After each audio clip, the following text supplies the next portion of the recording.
Hey guys, welcome back to the channel. In today's video, I'm going to show you how to use Empower for annual financial reviews. Your finances change year to year, and so should your plan. Empower makes it easy to run a full annual financial review.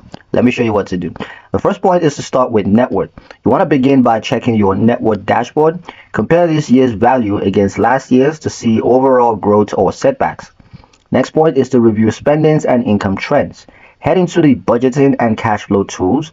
Look at total income, spendings, and savings rate for the year. Spot any habits to improve. Next point is investment and retirement. Use the retirement planner and investment checkup to see if your portfolio is aligned with your long-term goals. You can check asset allocations and performance against benchmarks. The fourth point is big picture goals. Update goals like debt payoff, emergency funds, or retirement targets. Annual reviews are the perfect time to adjust assumptions like inflation, income changes, or new financial priorities.